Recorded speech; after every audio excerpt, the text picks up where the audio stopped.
On va parler aujourd'hui de nos deux ennemis, les deux ennemis de la foi, qui nous empêchent de prendre possession de notre héritage. Amen.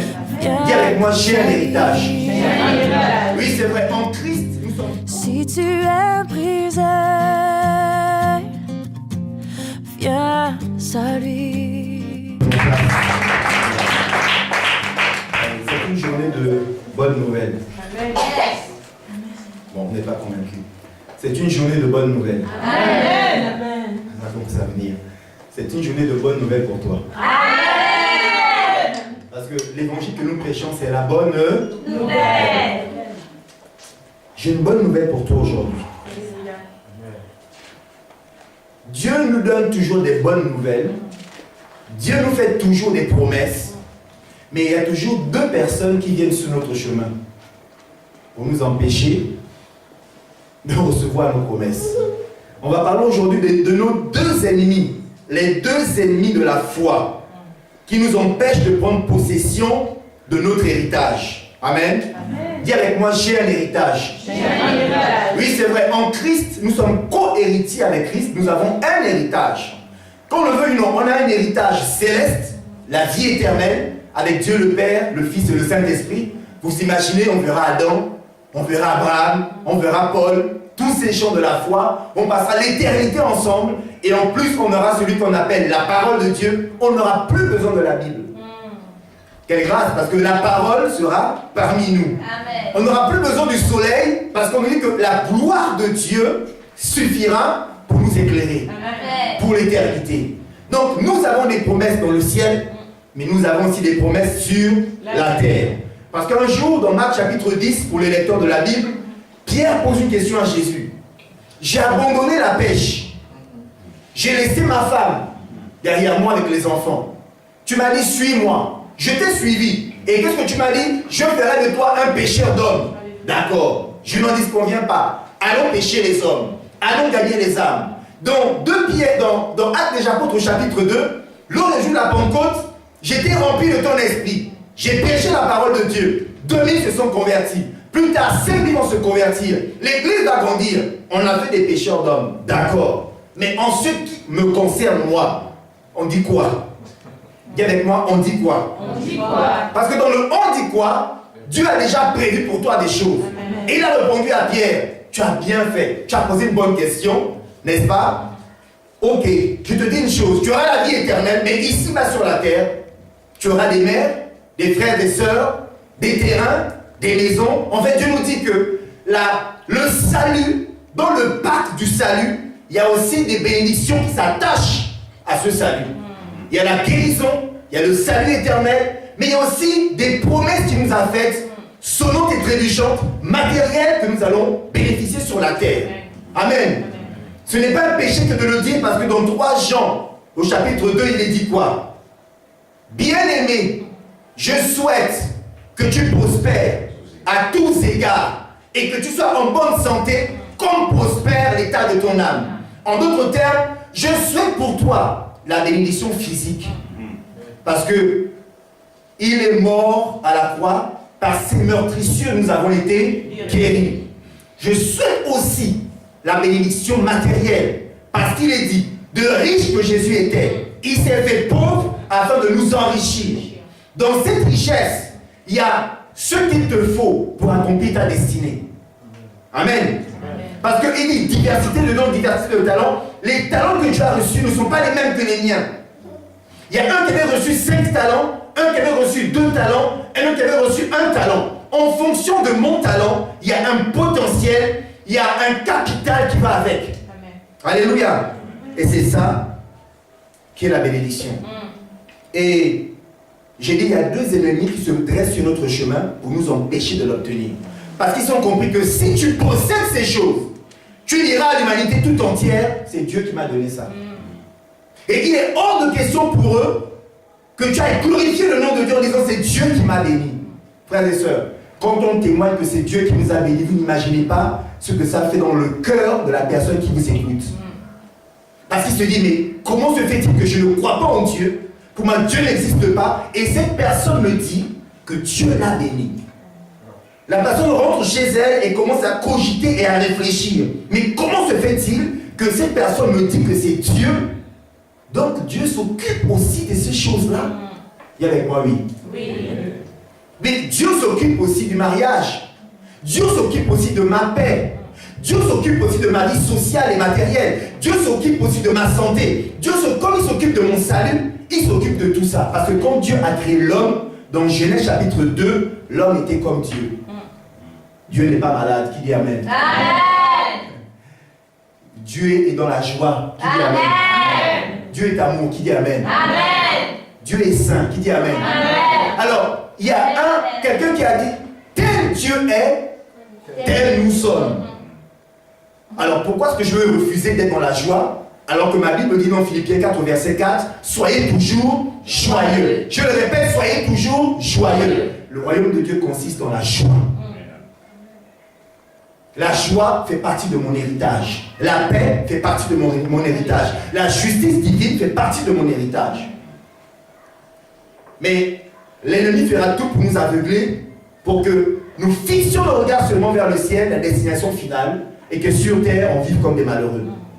C'est pourquoi Isaïe a dit, au milieu de l'abondance, nous vivions comme des pauvres.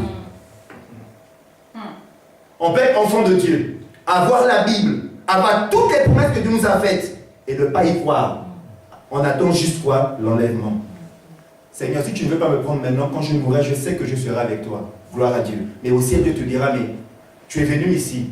Mais j'avais mis en toi ça, j'avais mis en toi ça, j'avais mis en toi ça. Qu'as-tu fait? Où est le bénéfice que tu as tiré? Je te donné un talent dans ta voix, quand tu chantes, un talent pour faire des affaires, un talent. Mais qu'as-tu fait? Tu n'as rien fructifié. Tu viens ici pour dire, Alléluia, Amen, je suis au ciel. On passera tous pour le tribunal de Christ. On passera tous pour le tribunal de Christ en fonction des œuvres qu'on a accomplies ici sur la terre. On est sauvés, d'accord, mais on rendra des comptes sur ce qu'on a fait des talents qu'il nous a donnés.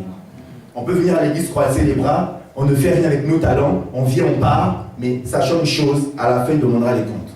Alors si Dieu t'appelle à être un homme d'affaires, commence à réfléchir comme un homme d'affaires, commence à prier le Saint-Esprit, dans quel type de business je dois m'orienter, avec qui je dois m'associer, dans quel secteur d'activité je dois me lancer. Commence à prier le Saint-Esprit, parce que si tu appelles un homme d'affaires, tu dois prospérer et réussir en tant qu'homme d'affaires chrétien. Parce que dans le monde, il y a beaucoup d'hommes d'affaires qui ne croient pas en Dieu et qui prospèrent. Et qu'est-ce qu'ils font avec leur argent? Ben, ils font tout pour contrecarrer et pour discréditer l'évangile. Parce qu'ils sont milliardaires. Avec des milliers placer une chaîne de télé et raconter à l'honneur de Jésus que Jésus était marié à Marie-Madeleine, que Jésus avait des enfants, Jésus n'est jamais crucifié, il n'est jamais monté à la croix, et les gens vont croire parce que c'est ça la télé. Donc si Dieu t'appelle à créer une télévision que tu ne le fais jamais, afin de véhiculer les valeurs du royaume de Dieu, mais sache que beaucoup de personnes n'en bénéficieront jamais et Dieu te demandera des comptes un jour. Au travers de toi, il y avait une chaîne de télé, au travers de toi, il y avait un livre, au travers de toi, il y avait un CD, au travers de toi, il y avait une entreprise, mais tu es resté avec tranquille. Et quand on reste avec tranquille, Dieu est tellement bon que Dieu veut nous secouer par moments. Amen. Amen. Deux ennemis qui se dressent sur notre chemin, qui nous empêchent d'entrer dans notre promesse. Le premier, c'est le doute. Et le deuxième, c'est la peur. Le doute et la peur vont toujours se présenter à nous. Parce que Dieu commence par faire quoi? J'ai dit la dernière fois que Dieu est un Dieu stratège. Il commence par nous montrer la fin du film et ensuite il nous ramène au début du film. Il dit maintenant c'est à toi de jouer, vas-y. Et quand tu vas commencer à jouer ton film, tu vas te rendre compte que, mais il ne m'avait pas montré ça. Qu'il y avait monsieur Doute, monsieur Peur qui allait se dresser. Et ils sont nombreux. Mais je me limite à monsieur Doute et à monsieur Peur. Il y a le mensonge, il y a la séduction, la tentation. Il y a plein de choses qui viennent sur le chemin pour te fatiguer et t'empêcher d'atteindre ta destinée. C'est pourquoi Dieu nous montre toujours la fin. Pourquoi? Pour nous encourager, frère. La promesse qu'il t'a faite va t'encourager. Non. Même s'il y a des obstacles aujourd'hui, ça va m'encourager. Je ne me baisserai pas les bras, je continuerai. Ils me mettent dehors, c'est pas grave, je continue à persévérer. Parce qu'un jour, j'aurai mon chez moi. Que quelqu'un dise Amen. Amen. Un jour, j'aurai mon chez moi. Un jour, j'aurai ma maison. Un jour, j'aurai mon nom sur ma porte. Un jour, dans ma poche, j'aurai un document officiel. Un jour, ça viendra. Mais pour l'instant, je passe dans le chemin où Dieu est en train de forger mon caractère. Je le dis toujours, je le répète pour ceux qui entendent mes prédications. Les dons et les talents nous font monter au sommet. Mais le caractère va nous maintenir au sommet. Le caractère. C'est pourquoi dans nos épreuves, Dieu traite notre caractère. Si je n'ai pas un bon caractère, je ne deviendrai jamais Premier ministre en Égypte. Si je n'ai pas un bon caractère, je ne serai jamais roi. Si je n'ai pas un bon caractère, je ne serai jamais un bon mari, une bonne femme, une bonne épouse. Si je n'ai pas un bon caractère, je ne serai pas un enfant modèle pour ma génération. Si je n'ai pas un bon caractère, quand je vais chanter, les gens disent la chanson était bonne, mais la vie de la personne me fait peur. On voit les stars du show business, n'est-ce pas? Ils font des CD, des chansons qui touchent le monde, mais quand vous voyez leur vie, c'est drogue, alcool, divorce, etc., etc. Et c'est cette partie qui veut dire aux gens, imitez-moi. Donc du coup, les enfants innocents qui sont à l'affût de l'idolâtrie, du star system, tel artiste, derrière leurs chansons, ils vous véhiculent leurs valeurs avec. Prenez mes valeurs, les valeurs du monde, qui mènent à la destruction. Amen. Deux ennemis qui nous empêchent d'entrer dans notre héritage, le doute. J'ai cherché un petit peu le doute, qu'est-ce que c'est? Le doute, c'est l'état de quelqu'un qui ne sait que croire, qui hésite à prendre parti, qui manque de certitude, qui est méfiant quant à la sincérité de quelqu'un ou à la véracité d'un fait ou à la réalisation de quelque chose. Maintenant, j'ai compris pourquoi Jésus, par moments, ça l'énervait quand même. Parce qu'on dit, c'est des gens qui sont méfiants quant à la véracité d'un fait. C'est-à-dire que Jésus leur disait des choses, mais les apôtres ne croyaient pas. On va lire ensemble Matthieu chapitre 14. Frère, quand Dieu te fait une promesse, attache-toi à la promesse. Matthieu chapitre 14, et c'est le verset 24. Verset 24, je lis le nom du Seigneur. La barque se trouvait déjà au milieu du lac, battue par les vagues, car le vent était contraire. Le vent était contraire. Contraire en grec, c'est enantios. Enantios veut dire adversaire. Et adversaire en hébreu, c'est Satan. Il y a des situations dans ta vie où Satan se dresse sur ton chemin. Bon, quelqu'un n'a pas dit amen, c'est pas grave. C'est quand même la vérité. À la fin de la nuit, verset 25, Jésus alla vers eux en marchant sur le lac. Quand les disciples le virent marcher sur le lac, ils furent affolés. J'aime bien ce verset-là. Ils furent affolés. Et dirent, c'est un fantôme. Et dans leur frayeur, ils poussèrent des cris. J'ai dit tout à l'heure, il y a deux ennemis, il y a le doute et la peur. Et ici, on voit comment est-ce que la peur agit dans la vie des gens. Jésus, verset 27, leur dit aussitôt, rassurez-vous, c'est moi. N'ayez pas peur. Pierre lui répondit, Seigneur, si c'est toi, ordonne-moi d'aller vers toi sur l'eau. Jésus lui dit, mais viens. Viens. Pierre, oui, viens. Je viens. Viens. Pierre sortit de la barque et marcha sur l'eau pour aller vers Jésus. Wonderful. Mais, dis avec moi, mais. Ah, c'est ça le problème. Mais, voyons que le vent était contraire. Voyons, les yeux ont vu. Que le vent était contraire, que le vent était fort, il eut peur. Et quand il commençait à s'enfoncer, il cria, Seigneur, sauve-moi! Aussitôt Jésus tendit la main, l'empoigna et lui dit, homme de peu de foi, pourquoi as-tu douté? Il montait dans la barque et le vent tomba. Le vent cessa. Ceux qui étaient dans la barque, donc les 11 autres, vinrent se prosterner devant Jésus en disant, tu es vraiment le Fils de Dieu. Bon, en parenthèse, on peut quand même acclamer quand même pour Pierre, parce que contrairement aux 11 autres, Pierre a quand même eu l'audace de marcher sur le Seigneur. C'est vrai. Donc dans la vie, il faut quand même encourager ceux qui osent quand même. Même si après il commence un peu à douter, voir que le vent est contraire, mais quand même, Pierre est sorti de la barque. Pierre, il peut même dire aux autres, vous là, j'ai marché sur l'eau. Ou bien, oui, il va dire aux 11, moi j'ai eu le privilège de Jésus. Jésus a marché sur l'eau, moi aussi j'ai marché sur l'eau. Mais vous là, Vous êtes restés. ils étaient en train d'avoir peur. Il a marché. Quand on dit Jésus a marché sur les eaux, là, faux bateau. Il faut aussi rajouter Pierre a marché aussi son bateau. Ils étaient deux. Amen. On va modifier la chanson. Donc voilà ce que peut causer la peur et le doute. Déjà avec la peur, ta perception de la vérité et de la réalité est biaisée. Quand tu as peur, tu ne vois plus la réalité de la même manière. Quelqu'un qui a peur, il voit Jésus, mais à la place, il voit un fantôme. Quelqu'un qui a peur, la promesse que Dieu lui a faite, il dit non. Non, Seigneur, Seigneur, quand je vois, non, ça c'est pas de Dieu, ça. Non, ça c'est pas de Dieu, quoi. Mais la peur. Parce qu'il est habité par la peur.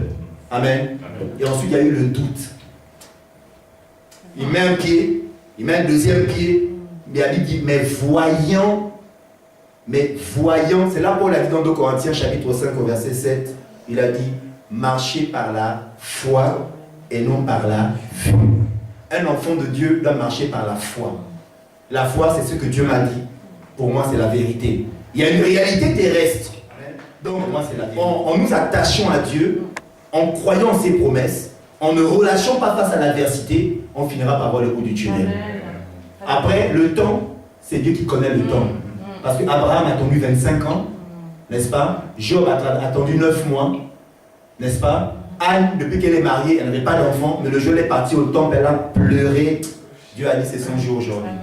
Il a dit à cette femme que l'année prochaine, elle aura un fils. Elle a eu, n'est-ce pas? Donc Dieu sait le temps, il dit maintenant j'arrête parce que j'ai vu qu'en toi le caractère ça va maintenant. Le travail a été fait. Au niveau du péché, maintenant c'est réglé aussi. Ok, c'est bon. Maintenant tu t'es aligné à ma volonté, c'est bon, allez, j'ouvre les portes. Ce jour, on ne s'y attend même pas, c'est comme un rêve. N'est-ce pas? Quand j'ai dit aujourd'hui, c'est une journée de bonnes nouvelles. Amen. Le doute, la peur. Le doute, on a dit Matthieu 21, juste à côté, tu tournes 3 pages. Matthieu 21, le verset 18. Matthieu 21, le verset 18. Je lis au nom du Seigneur. Le lendemain matin, en retournant à la ville, il eut faim. Qui? Jésus. Jésus aussi a faim. Hein? Jésus aussi a faim.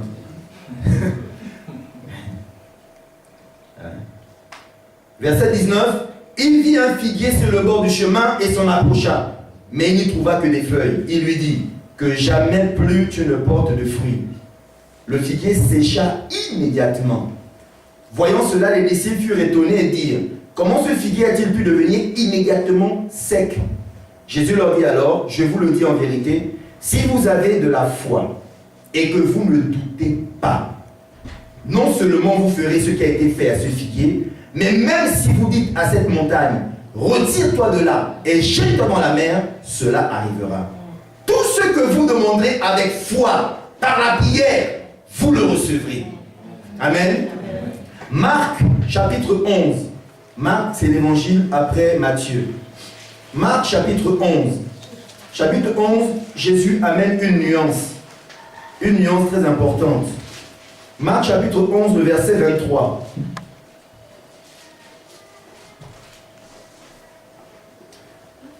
Je lis au nom du Seigneur.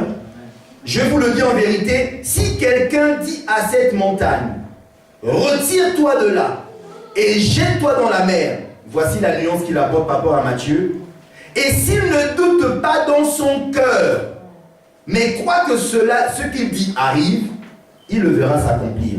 S'il ne doute pas dans son cœur, mon frère, à partir d'aujourd'hui, sonde ton cœur.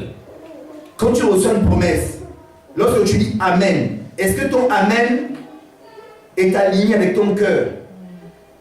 Quelqu'un disait un jour, c'est un pasteur du Cameroun, vous avez fait rire. Il disait, vous savez la distance qui nous emmène en enfer? C'est 45 cm. On est en train de gagner 45 cm. C'est la distance qui peut m'emmener en enfer. Il dit, pasteur, explique-nous. Il dit, Romains 10 dit, ce que tu confesses de ta bouche, si tu crois dans ton cœur, n'est-ce pas, tu seras sauvé. Et tu parviendras à la justice. Donc il dit, mais si votre bouche dit, j'accepte Jésus, mais que le cœur dit, moi j'accepte le monde, La distance entre le cœur et la bouche, c'est 45 cm. C'est ce qui t'amènera en enfer. Alléluia. Donc, pour 45 cm, je vais en enfer. Amen.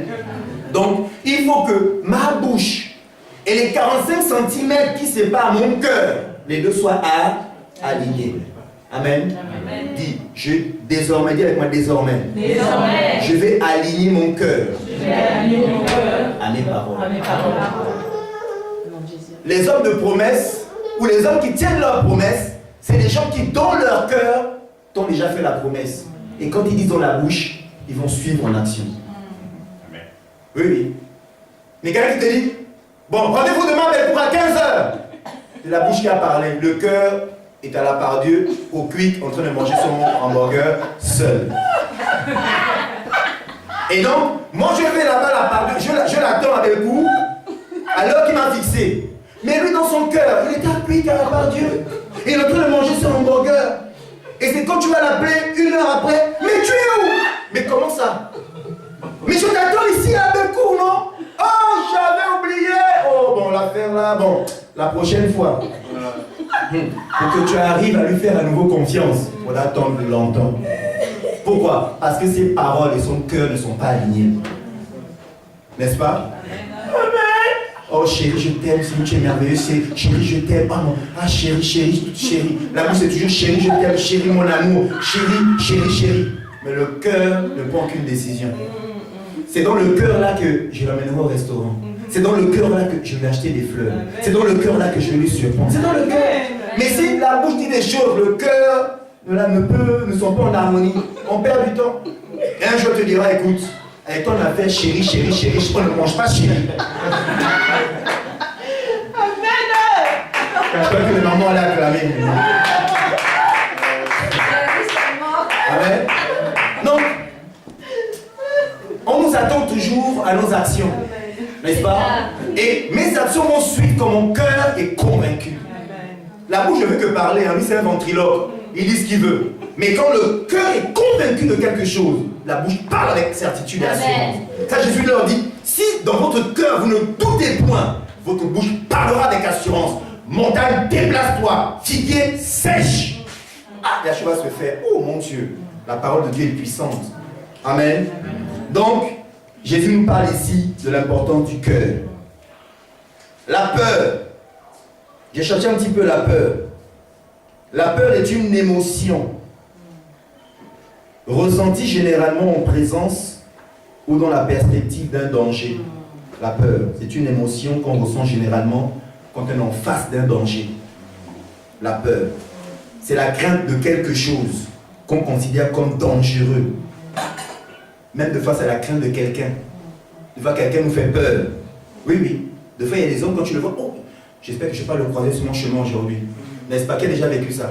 Merci, je ne suis pas le seul.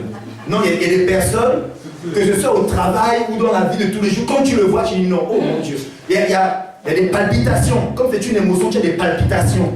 Tu n'es pas bien. Émotionnellement, tu n'es pas bien. La peur commence à prendre la place. Il y a des gens qui manifestent ça comme ça autour d'eux.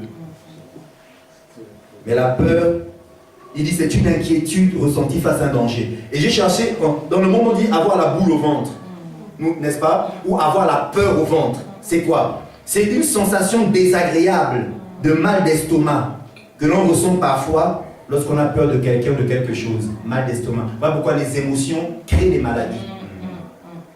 On dit maladie, hein? Les émotions créent des maladies. La peur, c'est au niveau de l'estomac. L'inquiétude, c'est au niveau du cœur. Ça crée des maladies. Ça, Jésus disait, ne vous inquiétez de rien. Parce que plus je m'inquiète, je suis en train de créer une maladie. Quand on voit chez le docteur, quand on prend des médicaments, le stress. Parce que je m'inquiète de ce que je vais manger, de ce que je vais boire, où je vais habiter, avec qui. Donc, on est dans un stress permanent. Ça crée des maladies inutiles. N'est-ce pas? Donc, mieux vaut gérer mes émotions plutôt que d'aller chez un docteur, parce que c'est tant que j'ai toujours les mêmes inquiétudes, les mêmes émotions, le docteur ça sert à rien. Je prends pilule sur pilule, mais comme je suis toujours inquiet, je ne fais que, comment dire, augmenter le trouble de la sécurité sociale. Il y a des hommes qui inspirent la peur, et vous connaissez l'histoire de Goliath. Goliath faisait peur à tout le monde. Et moi j'avais un Goliath dans ma vie. Ce Goliath, c'était mon ancien propriétaire. Waouh. La femme et ma fille rient parce qu'ils connaissent l'histoire. Ce monsieur, dès que c'est le 20 du mois, il commence à me téléphoner, mais il me téléphone, il est gentil.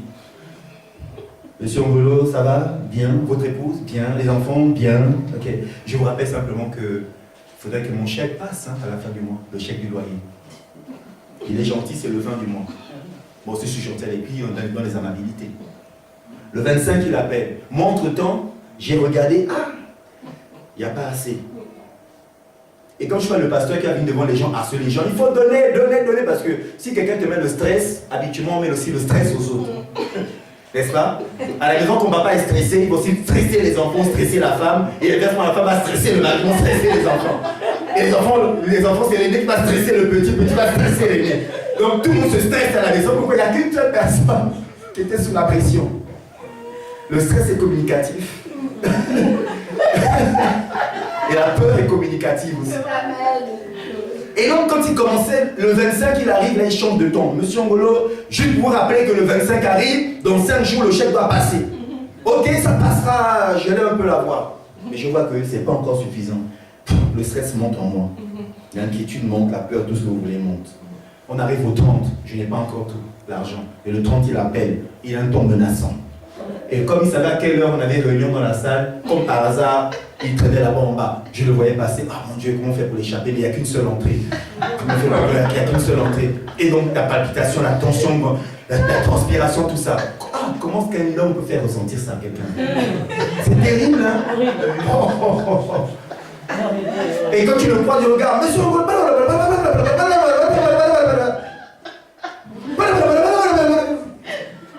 ok, non, je m'en vais demain. Tu dis, ouf, il est parti. Mais tu regardes, il n'y a pas assez. Mon Dieu, on fait comment? Et il attend, il ne dit plus rien le 30, parce que quand tu poses un chèque, il y a un jour, non, tu attends que le compte soit débité. Là, pendant le premier, tu n'entends pas, le 2, tu n'entends pas, le 3, le 4, le 5, le monsieur se réveille. Il y a eu un rejet! Et donc ça a duré comme ça, et Dieu me disait, aussi longtemps que tu ne l'affrontes pas, il sera toujours comme ça. Prenez avec moi Job chapitre 3, pour illustrer ça. Job chapitre 3, c'est une journée de bonnes nouvelles. Job chapitre 3, avant les psaumes, Job chapitre 3, verset 25. C'est ce que les gens du monde, ceux qui font le développement personnel, ils appellent ça la loi de l'attraction. La loi de l'attraction. Job 3, verset 25. Il dit, je lis le nom du Seigneur. Ce dont j'ai peur, c'est ce qui m'arrive. Ce que je redoute, c'est ce qui m'atteint. Amen. Ce dont j'ai peur, c'est ce qui m'arrive. Donc ce dont j'ai peur, tant que je ne l'affronte pas, il viendra toujours. J'appelle ça aussi la loi de la représentation. Goliath s'est représenté pendant 40 jours à Israël. Il a fait tellement peur au peuple de Dieu que personne ne se levait contre lui. Personne. Les Seigneur me disait, aussi longtemps que tu ne te lèves pas pour affronter cet homme, je n'arriverai pas à traiter dans ton caractère quelque chose. Parce qu'il faut que j'aille dans ton caractère la peur. Là où je dois t'emmener là, il faut que ce trait de caractère soit transformé et changé. Je dis, Seigneur, Saint-Esprit, aide-moi. Et quand je dis Saint-Esprit, aide-moi, Dieu s'est mis en scène, crée une circonstance. Dieu a créé une circonstance. J'étais dans le local, mon épouse était là ce jour-là, et ce jour-là, elle dit, je ne reconnais pas le monsieur. Elle n'a pas reconnu son mari ce jour-là. Le monsieur rentre dans la salle, commence à crier. En toi, dis en moi. En moi. Il y a un lion. Il y a un lion. Amen. Tel que tu es là, en toi, il y a un lion. Amen. Qui dit amen à ça. Amen. Ce jour-là, le lion qui est en Gérald s'est manifesté. Il a commencé à parler, je suis resté calme. J'ai dit, écoutez monsieur, que ce soit la dernière fois que vous adressez comme ça à moi. Je ne suis pas votre enfant, je suis un adulte responsable comme vous. À partir de quand vous me parlez, vous baissez le temps. En plus, vous me parlez comme ça, avec tout le monde qui est autour de moi. Là, vous voyez les gens autour, il y a même mon épouse et les gens autour de moi. Donc on se calme. Oui, monsieur. Bon, comme c'est comme ça, j'ai tellement élevé la voix, j'ai pris sa clé. C'est votre clé, c'est votre local que vous voulez, tenez la clé. J'ai jeté la clé par terre, il fallait le voir courir chercher la clé. Non, monsieur, non, s'il vous plaît, non, c'est pas comme ça. Je veux pas que vous partiez, non, je veux pas que. Alors là, je commençais à enlever. Non, c'est comme ça.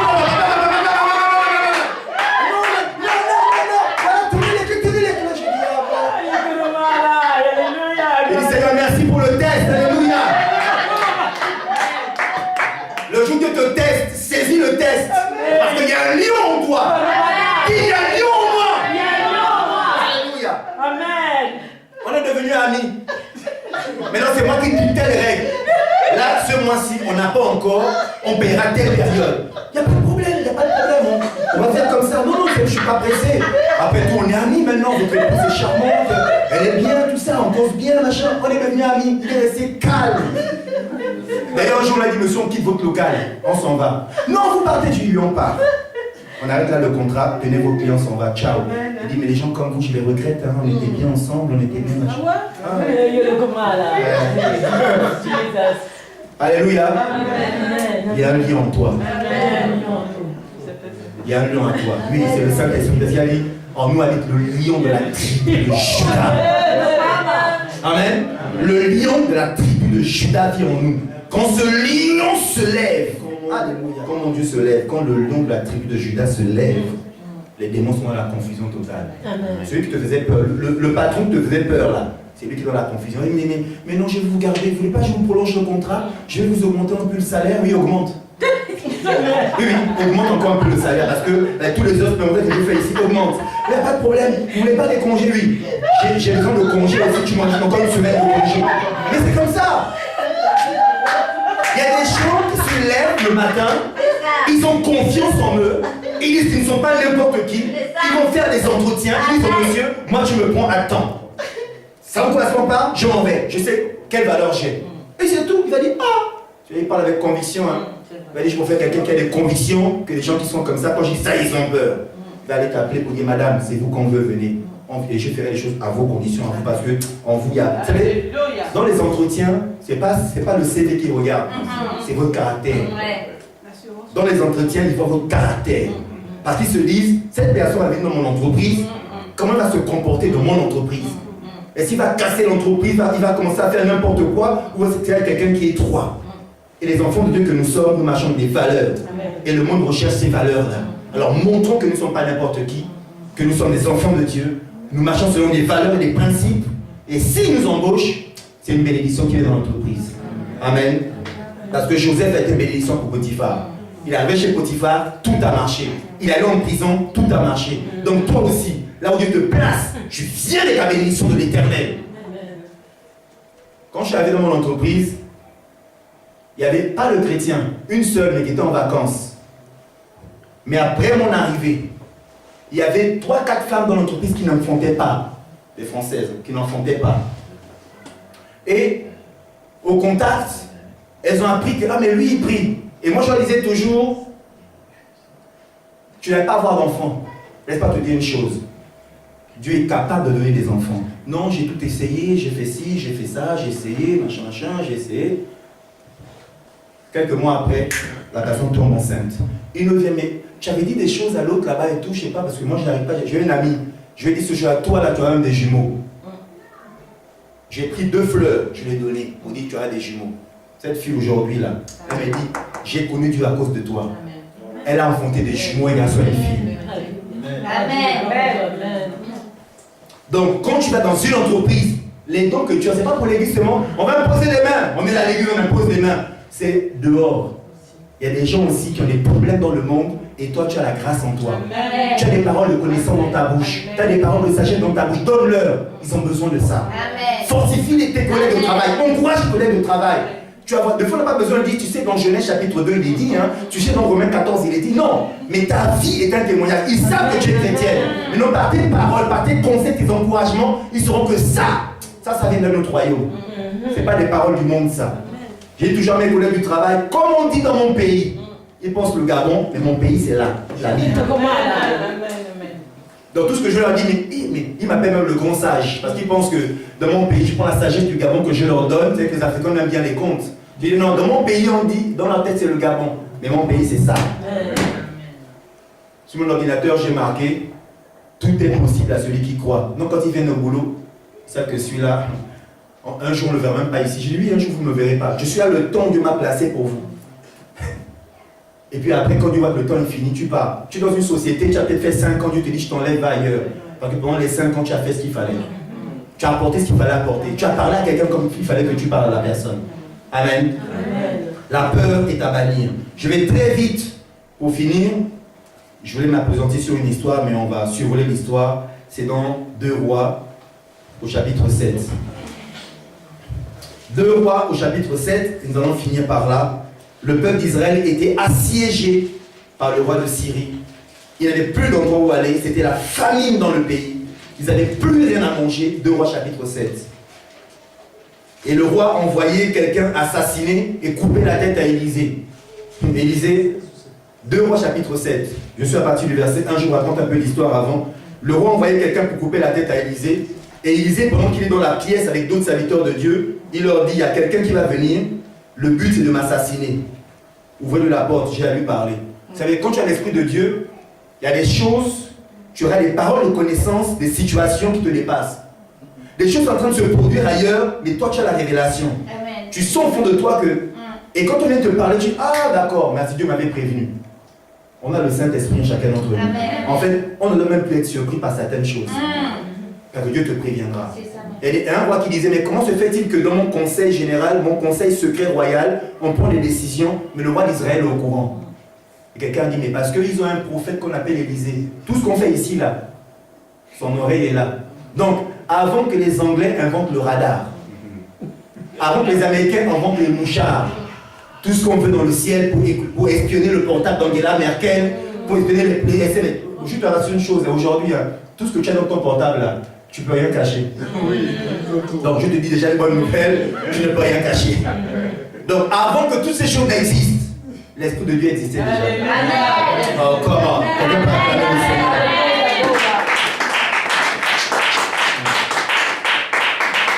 Je dis toujours aux gens, si vous cherchez à faire des inventions, lisez la Bible. Il y a plein d'inventions dans la Bible. Une fois j'ai fait une prédication dessus, mais je ne reviens pas dessus. Mais il y a plein d'inventions dans la Bible. Et Élisée était peinard chez lui, mais son radar a vu l'homme de celui qui venait pour l'assassiner. Et au verset 2, il dit, l'officier chargé de soutenir le roi répondit à l'homme de Dieu, même si l'Éternel faisait des fenêtres au ciel, une telle chose ne pourrait pas se produire. Élisée dit, tu le verras de tes yeux, mais tu n'en mangeras pas. Voilà. Élisée avait dit, demain, c'est la journée de bonnes nouvelles. Donc, les choses qui étaient chères vont devenir moins chères demain. Amen. Accessibles à tout le monde. Le gars dit, oh, moi je doute. C'est quoi ces histoires-là? Avec toute la famille qui a ici, tu dis que demain, en 24 heures, les prix vont baisser. Je t'annonce une bonne nouvelle. S'il y a quelqu'un qui est économiste dans la salle, eh ben, tu es capable de prévoir l'inflation demain ou pas. Tu es capable. Oh, comment? C'est formidable que le Saint-Esprit, c'est un économiste, c'est un scientifique, c'est un agent secret, c'est un boulanger, c'est un berger, il est polyvalent, Saint-Esprit, c'est le roi de la foule. Avec tout ça, il vit en nous. Donc, l'intelligence que les gens du monde cherchent à gauche, à droite, à Oxford, tu peux ne pas être allé à l'ENA, à Oxford, etc. Mais l'intelligence qui est en toi, c'est une intelligence supérieure. C'est vrai. Tel que tu es là, tu peux aller conseiller. Tu vas aller conseiller un président. Parce que les présidents sont entourés de gens qui n'ont rien. N'est-ce pas? Le roi d'Égypte est entouré de magiciens, de sorciers, de machins, des voyants. Ils n'ont rien pu faire face à son rêve. Rien. Il fallu qu'un homme qui a l'Esprit de Dieu vienne interpréter le rêve. Amen. Quelqu'un avait dit, un juif qui est psychologue, il a fait un livre sur les rêves. Il disait que chaque chef d'État devait avoir à ses côtés quelqu'un qui interprète les rêves. C'est en toi. Dis c'est en toi. C'est en moi. Dieu va te faire rencontrer cette année quelqu'un. Quelqu'un qui a beaucoup de moyens mais qui ne sait pas comment faire. Quelqu'un qui a de l'argent ne sait pas comment faire. Il a une société, il ne sait pas comment faire. Il a des biens, il ne sait pas comment faire. Mais Dieu te mettra sur son chemin pour lui dire, voilà ce que Dieu me dit de vous dire, monsieur. Voilà comment il faudra faire les choses. Voilà comment il faudra faire les choses. Voilà. Et quelque chose va se passer dans la vie de la personne. Et il dira, mais non, c'est toi que j'attendais. C'est toi que je vais embaucher. C'est toi que je vais prendre à mes côtés. Avec toi que je vais marcher. On sera ensemble, toi et moi. Je ne te lâcherai plus. Comment? Pharaon ne voulait plus lâcher Joseph. Il a mis à la plus haute place pour dire, toi là, ton pied, mon pied. Où tu vas, j'irai. Où tu vas t'asseoir, moi Pharaon, je vais m'asseoir. Si tu dis que demain il va faire chaud, je crois, je mets mon t-shirt. Si demain il va faire froid, je crois, je mets mon blouson. Parce que l'Esprit de Dieu en toi. Wow, my God, m'a enrichi moi Pharaon. Oui, Pharaon est devenu multimilliardaire à cause de Joseph. Vous savez ça? Et Joseph est resté pauvre. Non. Pourquoi ton nom est timide? Joseph était pauvre. Non. Comment? Dieu bénit financièrement ou pas? Faites-moi plaisir. Est-ce que Dieu bénit financièrement ou pas? Et donc le gars, Dieu, Élisée dit, toi là, quand il y aura la bonne nouvelle demain, tu verras de tes yeux, tu ne mangeras pas. Mais il y a un homme qu'on appelle Siméon dans la Bible. Oh Siméon. On a un Siméon dans la salle.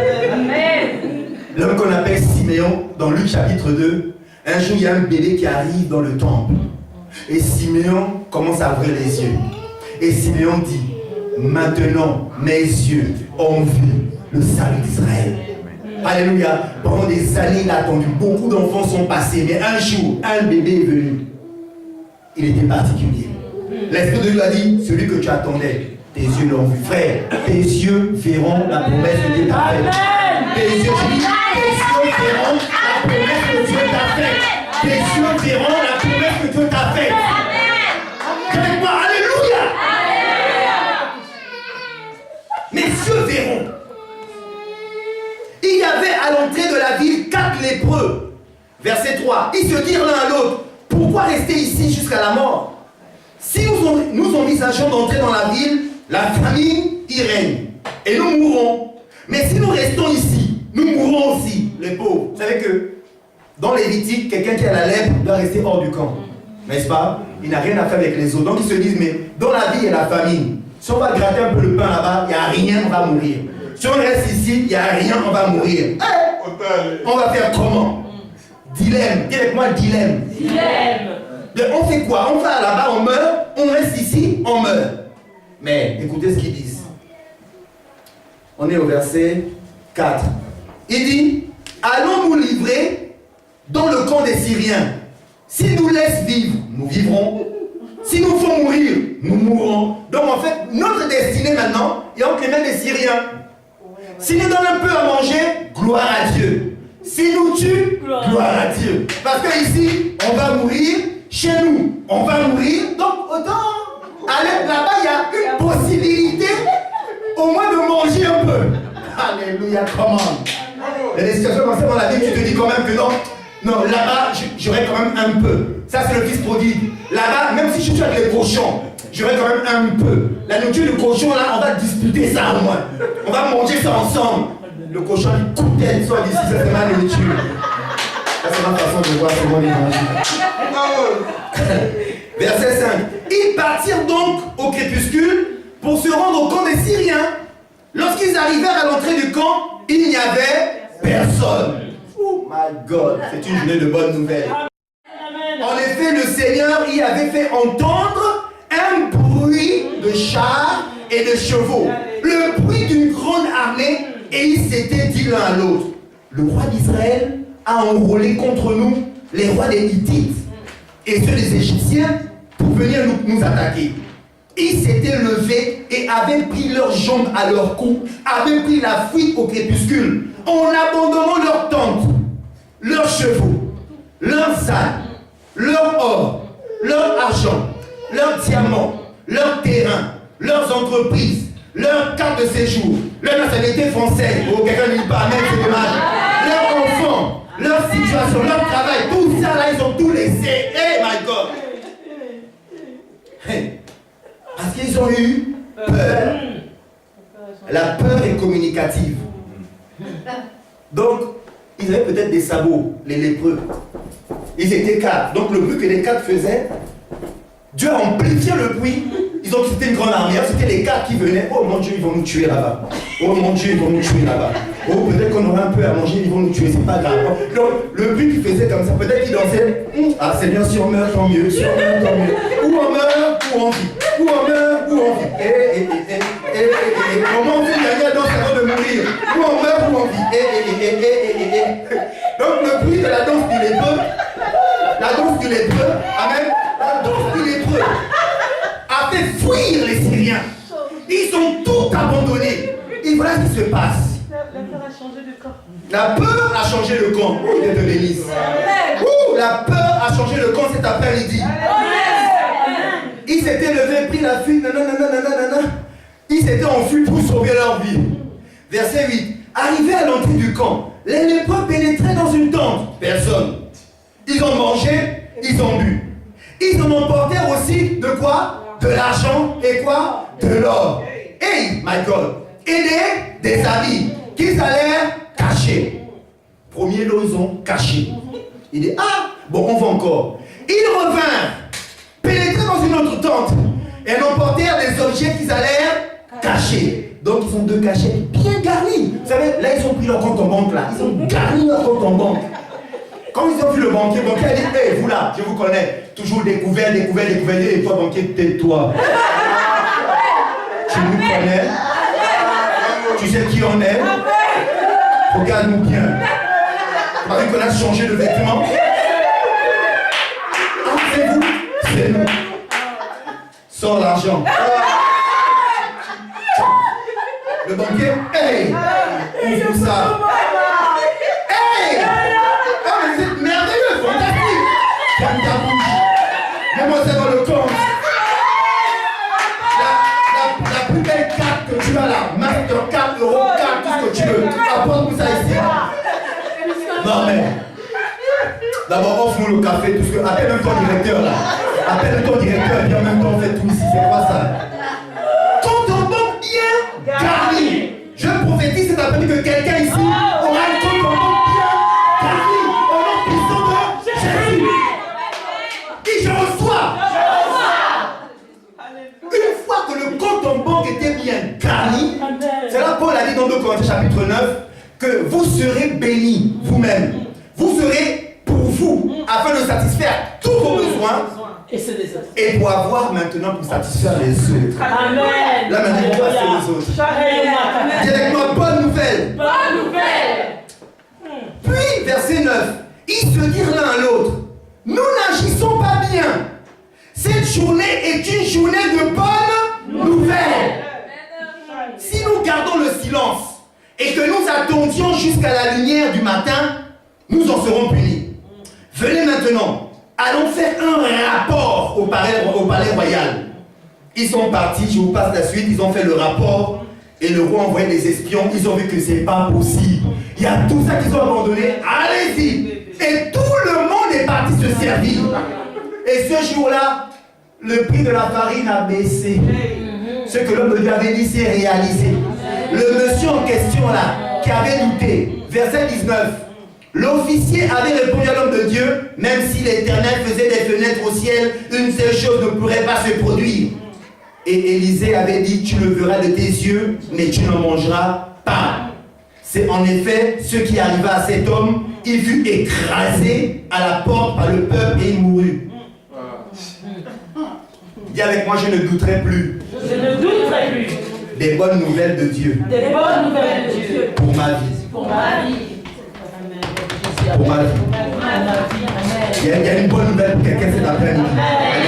Amen. Nous on sort d'ici, on ne doute pas. Lui il a douté. Il a vu. Il n'a pas mangé. Il est mort. Et il est mort affamé. Au moins tu meurs mais tu as mangé jusqu'à...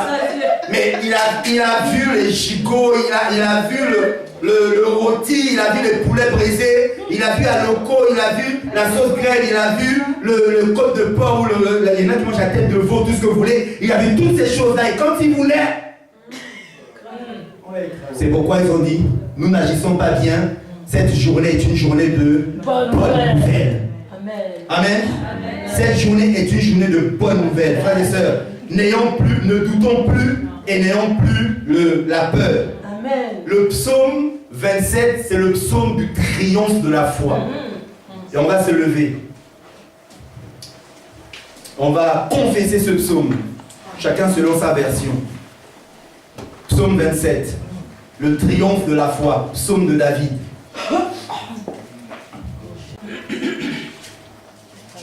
pas entrer dans ta terre promise sans avoir à faire face à un adversaire de taille. Je répète, tu ne pourras pas entrer dans ta terre promise sans faire face à un adversaire de taille. Dans ta vie, il y aura un adversaire de taille à qui tu devras faire face. Tu devras le terrasser comme David a terrassé Goliath afin d'entrer dans sa royauté. Psaume 27, on va lire ensemble, chacun dans sa version. On lit au nom de Jésus. L'Éternel est ma lumière et mon salut. De qui aurais-je crainte? L'Éternel est le soutien de ma vie. De qui devrais-je redouter? Quand les méchants s'avancent contre moi pour faire de moi leur proie, ce sont eux, mes persécuteurs et mes ennemis qui trébuchent et tombent. Si une armée prend position contre moi, mon cœur n'éprouve aucune crainte. Si une guerre s'élève contre moi, je reste malgré cela pleine de confiance. Je demande à l'Éternel une chose que je désire ardemment. Je voudrais habiter toute ma vie dans la maison de l'Éternel pour contempler la beauté de l'Éternel et pour admirer son temple. Car il me protégera dans son tabernacle le jour du malheur. Il me cachera sous l'abri de sa tente. Il m'élèvera sur un rocher. Déjà ma tête se dresse au-dessus de mes ennemis qui m'entourent. J'offrirai des sacrifices dans sa tente avec des cris de joie. Je chanterai, je célébrerai l'Éternel. Éternel, écoute ma voix, car je fais appel à toi. Aie pitié de moi et exauce-moi. Mon cœur dit de ta part, recherchez-moi. Je te recherche, Éternel. Ne me cache pas ton visage. Ne repousse pas avec colère ton serviteur.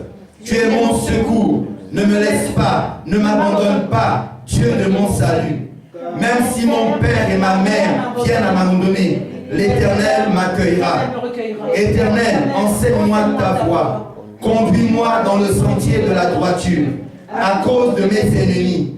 Ne me livre pas à la merci de mes adversaires, car de faux témoins s'attaquent à moi, des hommes qui me respirent que la violence.